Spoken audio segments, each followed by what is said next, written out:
ಸೇನೆ ಸಮಿತಿ ವತಿಯಿಂದ ಒಂದು ಜನಜಾಗೃತಿ ಸಭೆಯನ್ನು ಏರ್ಪಾಡು ಮಾಡಿದ್ದಾರೆ. ರೈತ ಸಂಘಟನೆಯವರು ಇಂಥ ಸಭೆಗಳನ್ನು ಪ್ರತಿ ಊರುಗಳಲ್ಲಿ ಮಾಡಬೇಕು ಅನ್ನುವಂಥ ನನ್ನ ಪ್ರಯತ್ನ. ರಾಜ್ಯ ಸರ್ಕಾರದ ಸಾಕಷ್ಟು ಕಾರ್ಯಕ್ರಮಗಳು ಜನರ ಸಾಮಾನ್ಯರಿಗೆ ರೈತರಿಗೆ ತಲುಪದೇ ಇರುವಂಥದ್ದಕ್ಕೆ ಕಾರಣ ಏನು ಅಂದರೆ ಅವೇರ್ನೆಸ್ ಇಲ್ಲ, ಅವ್ರಿಗೆ ಗೊತ್ತೇ ಇಲ್ಲ. ಸಾಕಷ್ಟು ಯೋಜನೆಗಳಿದೆ. ಸ್ಪ್ರಿಂಕ್ಲರ್ಗೆ ಅಳವಡಿಸುವಂಥದ್ದು 90%, ನೀವು ಕೊಳವೆ ಬಾವಿಯನ್ನು ಅಳವಡಿಸುವಂಥದ್ದು 80% ಸಬ್ಸಿಡಿ, ಬೆಳೆಗಳನ್ನು ಬೆಳೆಯುವಂಥದ್ದಕ್ಕೆ 95% ಸಬ್ಸಿಡಿ ಕೊಡ್ತಾರೆ. ಇಂಥ ಸಾಕಷ್ಟು ಯೋಜನೆಗಳು ಜನಸಾಮಾನ್ಯ ತಲುಪಿಸುವಂಥ ದಿಕ್ಕಿನಲ್ಲಿ ರೈತ ಸಂಘಟನೆಯವರು ಪ್ರಮುಖವಾದ ಪಾತ್ರವನ್ನು ವಹಿಸಬೇಕು. ಸರ್ಕಾರಿ ನೌಕರರ ವಿರುದ್ಧ ಸುಮ್ಮನೆ ನಾವು ಮಾತಾಡುವಂಥದ್ದು ಒಂದು ಕಡೆ ಆದ, ಅವ್ರು ಸರಿಯಾಗಿ ಕೆಲಸ ಮಾಡ್ತಾರೆ, ನಮ್ಮ ಸರಿಯಾಗಿ ಜಾಗೃತಿ ಮೂಡಿಸ್ತಾ ಇಲ್ಲ ಅನ್ನುವಂಥದ್ದು ಒಂದು ಕಡೆ ಆದ. ಈಗ ನಮ್ಮ ರಫಿ ಇಲ್ಲಿನ ಅಧ್ಯಕ್ಷರು ನಾಗರಾಜೇಗೌಡರು ಕೂಡ ಈ ಸಭೆಯಲ್ಲಿ ಸುಮಾರು 70 ರೈತರು ಚರ್ಚೆ ಸರ್ಕಾರದ ಸವಲತ್ತುಗಳು ಏನು ಅನ್ನೋದು ಅಧಿಕಾರಿಗಳ ವರ್ಗಗಳನ್ನು ಕರೆಸಿ, ಅಧಿಕಾರಿಗಳ ವರ್ಗ ಇಲ್ಲಿಗೆ ಬಂದು ಎಂಟೈರ್ ಡಿಸ್ಟ್ರಿಕ್ಟ್ ಅಡ್ಮಿನಿಸ್ಟ್ರೇಷನಿಂದ ಎಲ್ಲ ಇಲಾಖೆ, ಕೃಷಿ ಇಲಾಖೆ, ಹಾರ್ಟಿಕಲ್ಚರ್ ಡಿಪಾರ್ಟ್ಮೆಂಟು, ಕಂದಾಯ ಇಲಾಖೆಯವರು ಮತ್ತು ತಹಶೀಲ್ದಾರರು ಎಲ್ಲರೂ ಬಂದು ರೈತರಿಗೆ ಏನೇನು ಆಗಬೇಕು ಅನ್ನೋದು ತಿಳುವಳಿಕೆಯನ್ನು ಪ್ರಾಮಾಣಿಕವಾಗಿ ಮಾಡುವುದು ಮಾಡಿದ್ದೆ. ನಾನು ಅವರಲ್ಲಿ ರಿಕ್ವೆಸ್ಟ್ ಮಾಡ್ತಿದ್ದೆ, ರಾಜ್ಯ ಸರ್ಕಾರ ಕೊಟ್ಟಿರುವಂಥ ಯೋಜನೆಗಳನ್ನು ಪ್ರತಿಯೊಂದು ತಲುಪಿಸುವಂಥ ಕೆಲಸವನ್ನು ಮಾಡಿ. ಬಹಳ ಪ್ರಮುಖವಾಗಿ ಹೊಗೆ ಸೊಪ್ಪು ವಿಚಾರ, ಹೊಗೆ ಸೊಪ್ಪು ಬೆಳೆಗಾರರ ವಿಚಾರ ಬೆಳೆಯುವಂಥದ್ದಕ್ಕೆ ಒಂದು ಕಡೆ ITC ಕಂಪನಿಯವರು ಈಗಾಗಲೇ ಬೀಜಗಳನ್ನು ಕೊಟ್ಟು ನೀವು ಬೆಳೀರಿ ಅಂತ ಉತ್ತೇಜನ ಕೊಡ್ತಾರೆ. ಇನ್ನೊಂದು ಕಡೆ ಕೇಂದ್ರ ಸರ್ಕಾರದವರು ಇಂಡೈರೆಕ್ಟಾಗಿ ಆ ರೈತರನ್ನ ಕೊಲ್ಲುವಂಥ ಕೆಲಸವನ್ನು ಮಾಡ್ತಾವೆ. ಬೆಳೆದಾದ ಮೇಲೆ ಅದಕ್ಕೆ ಬೆಂಬಲ ಬೆಲೆಯನ್ನು ಕೊಟ್ಟು ಅವ್ರು ಏನು ಖರ್ಚು ಮಾಡಿದ್ರು ಅಷ್ಟಾದರೂ ಹಣವನ್ನು ಕೊಟ್ಟು ಅವರಿಗೆ ಖರೀದಿ ಮಾಡುವಂಥ ವ್ಯವಸ್ಥೆ ಇಲ್ಲ. ಇಡೀ ಪ್ರಪಂಚದಲ್ಲೇ ಸಿಗರೇಟು ಉತ್ಪತ್ತಿ, ಸಿಗರೇಟು ಸೇದುವಂಥದ್ದು ಎಲ್ಲೂ ನಿಲ್ಲಿಸಿಲ್ಲ. ಬರೀ ನಮ್ಮ ದೇಶದಲ್ಲಿ ಒಂದಷ್ಟು ಕೆಲವು ಕಡೆ ಬ್ಯಾನ್ ಮಾಡಿದ್ದಾರೆ. ಸಿಗರೇಟ್ ಸೇರ್ತಾವ್ರೆ, ತಂಬಾಕು ಹಾಕೋರು ಆಗ್ತಾ ಇದ್ದಾರೆ, ಬೀಡಿ ಸೇದೋರು ಸೇರ್ತಾ ಇದ್ದಾರೆ, ಒಳ್ಳೆ ಹಾಕೋರು ಆಗ್ತಾ ಇದ್ದಾರೆ.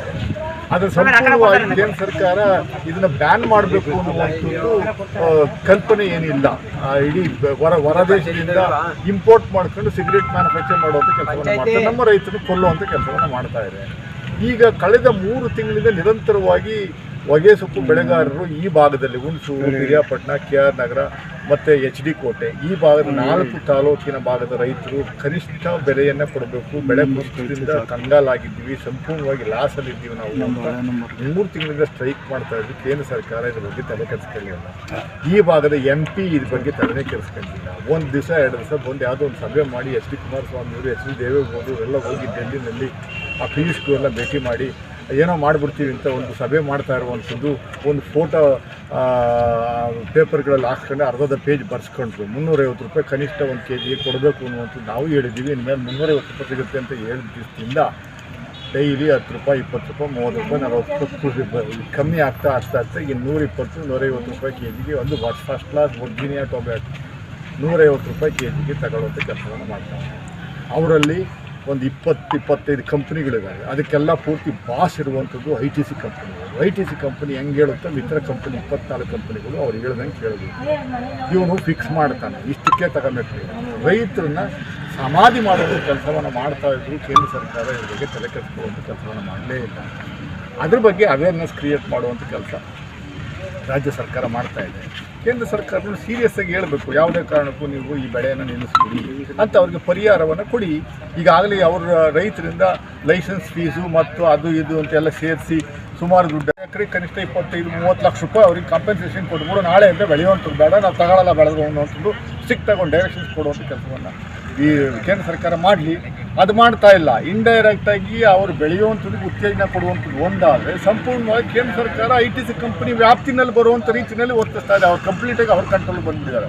ITC ಕಂಪ್ನಿಯವರು ಏನು ಹೇಳ್ತಾರೋ ಅದ್ರ ಪ್ರಕಾರ ಕೇಂದ್ರ ಸರ್ಕಾರ ಕೇಳುವಂಥ ಒಂದು ವ್ಯವಸ್ಥೆ. ಅವ್ರಿಗೆ ಲಾಸ್ ಆಗ್ತಾ ಇಲ್ಲ. ಹೊಗೆ ಸೊಪ್ಪಿಂದ 1 kg ಹೊಗೆ ಸೊಪ್ಪಿಂದ ಸುಮಾರು 1300 ಸಿಗರೇಟು ಮ್ಯಾನುಫ್ಯಾಕ್ಚರ್ ಮಾಡ್ತಾರೆ. 1300 ಸಿಗರೇಟ್ನ ಸೇಲ್ ಮಾಡಿದ್ರೆ ಕನಿಷ್ಠ ಅವ್ರಿಗೆ ಎಲ್ಲ ಕಳೆದು ಪ್ರಾಫಿಟ್ ಬರುವಂಥದ್ದು 6,000-7,000 ರೂಪಾಯಿ 1 kg ಹೊಗೆ ಸೊಪ್ಪಿಂದ ಬರುವಂಥ ಒಂದು ಪ್ರಾಫಿಟ್ ಅದು ಎಲ್ಲ ಕಂಪ್ನಿಗಳಿಗೆ. ಅದರಿಂದ ಇವರು ರೈತರಿಗೆ 1 kg ಕೊಡುವಂಥದ್ದು ಎಷ್ಟು ಅಟ್ಲೀಸ್ಟ್ 350 ರೂಪಾಯಿ 400 ರೂಪಾಯಿ ಕೊಡಲಿಲ್ಲ ಅಂದರೆ ಬರೀ 120 ರೂಪಾಯಿ 150 ರೂಪಾಯಿ ಕೊಟ್ಟು ಅವ್ರನ್ನ ಮೋಸ ಮಾಡುವಂಥ ಕೆಲಸವನ್ನು ಮಾಡ್ತಾ ಇದ್ರು. ನಾವು ಕಣ್ಮುಚ್ಕೊಂಡು ನೋಡ್ತಾ ಕೂತಿರುವಂಥದ್ದು ಎಷ್ಟು ಮಟ್ಟಿಗೆ ಸರಿ. ಇಂಥ ಅವೇರ್ನೆಸ್ನ ಈಗ ಇವತ್ತು ಒಂದಷ್ಟು ಕೃಷಿ ಇಲಾಖೆಯವರು ರಾಜ್ಯ ಸರ್ಕಾರದ ವ್ಯಾಪ್ತಿಯಿಂದ ಬರುವಂಥ ಅಧಿಕಾರಿಗಳ ವರ್ಗ ಬಂದು ಇಲ್ಲಿ ಹೊಗೆ ಸೊಪ್ಪು ಬೆಳೆಬೇಡಿ ಅಂತ ಇವರು ಹೇಳ್ತಾರೆ.